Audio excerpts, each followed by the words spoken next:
Hello friends, welcome to malathi samayal. இன்னைக்கு நம்ம கிச்சன்ல சப்பாத்தி பூரிக்கெல்லாம் ஒரு சூப்பரான சைட் டிஷ் ரெசிபி பார்க்கலாங்க. ரொம்பவே டேஸ்டியாவும் சிம்பிளாவும் செஞ்சிரலாம். இப்போ வாங்க எப்படி செய்யறதுன்னு பார்க்கலாம்.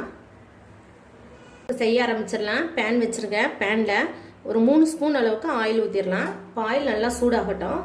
ஆயில் நல்லா சூடானதும் ஒரு 1/2 ஸ்பூன் கடுகு ஆட் பண்ணிக்கலாம். இப்போ நல்லா கடுகு பொரிஞ்சு வரட்டும். கடுகு பொரிஞ்சதும் ஒரு 1/4 ஸ்பூன் அளவுக்கு ஜீரகம் ஆட் பண்ணிக்கலாம். ஜீரகம் நல்லா பொரிஞ்சதும் 1 ஸ்பூன் அளவுக்கு கடலைப்பருப்பு சேர்த்துக்கோங்க. கடலைப்பருப்போட டேஸ்ட் ரொம்ப நல்லா இருக்கும். கடலைப்பருப்பு கண்டிப்பாக சேர்த்துக்கோங்க. இது நல்லா செவந்து வரட்டும். கடலைப்பருப்பு நல்லா செவந்து வந்திருக்கு. இப்போ 3 பெரிய வெங்காயம் எடுத்திருக்கேன். இது போல் நீல வாக்கில் கட் பண்ணிட்டு இதில் சேர்த்துக்கோங்க. வெங்காயம் இது போல் நீல வாக்கில் கட் பண்ணிக்கோங்க.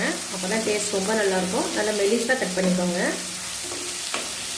காரத்துக்கு 3 பச்சை மிளகாய் எடுத்திருக்கேன். இது 2 கட் பண்ணி வச்சுருக்கேன். இதையே சேர்த்துடலாம். கொஞ்சமாக கருவேப்பிலை சேர்த்துக்கோங்க.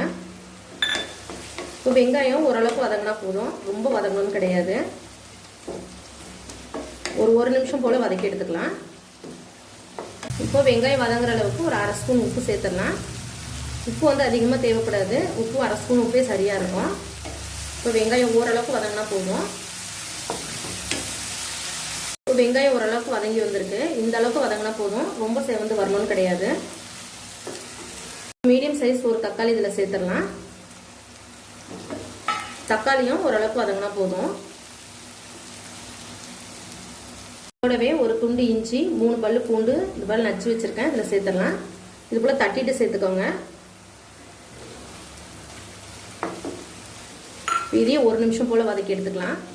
தக்காளி இந்த அளவுக்கு வதங்கினா போதும். இப்போ இதோடவே மசாலா சேர்த்துடலாம். சும்மா மஞ்சள் பொடி சேர்த்துக்கோங்க. ஒரு 1/2 ஸ்பூன் அளவுக்கு சாம்பார் பொடி சேர்த்துக்கோங்க. இதோட ஃப்ளேவர் ரொம்ப நல்லாயிருக்கும். இப்போ இதையும் நல்லா மிக்ஸ் பண்ணிக்கலாம்.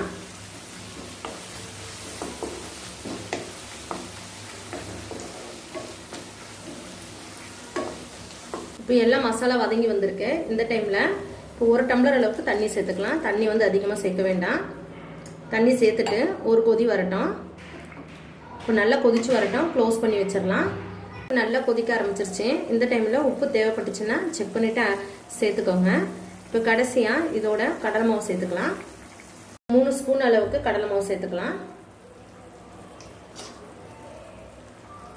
ரொம்ப சேர்க்க வேண்டாம், 3 ஸ்பூன் அளவுக்கு சரியாக இருக்கும். நல்லா கடலை மாவு வந்து வறுத்துட்டு சேர்த்துக்கோங்க. அப்படியே டைரெக்டாக சேர்க்க வேண்டாம். இப்போ தண்ணி ஊற்றி நல்லா கரைச்சிட்டு நம்ம கிரேவியோடு சேர்த்துக்கலாம். கட்டி இல்லாமல் கரைச்சிட்டு இந்த கிரேவியோடு சேர்த்துக்கோங்க. சேர்த்துட்டு உடனே மிக்ஸ் பண்ணிடுங்க, இல்லைன்னா அங்கங்கே கட்டி கட்டியாயிரும்.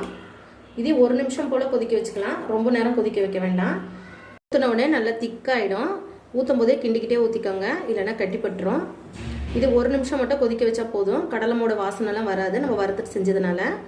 சப்போஸ் உங்களுக்கு திக்காக இருக்குன்னா ஒரு 1/2 டம்ளர் அளவுக்கு சுடு தண்ணி சேர்த்துக்கோங்க. பச்சை தண்ணி சேர்க்க வேண்டாம்.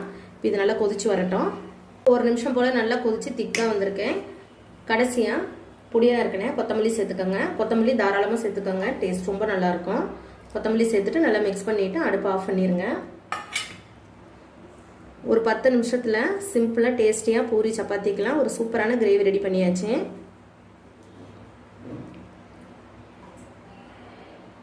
நீங்களும் இதே அளவுகளோட கண்டிப்பாக ட்ரை பண்ணி பாருங்கள். ட்ரை பண்ணிவிட்டு எங்கள் சேனலுக்கு லைக் பண்ணுங்கள், ஷேர் பண்ணுங்கள், கமெண்ட் பண்ணுங்கள். மறக்காமல் malathi சமையலுக்கு சப்ஸ்கிரைப் பண்ணிக்கோங்க ஃப்ரெண்ட்ஸ். தேங்க்யூ.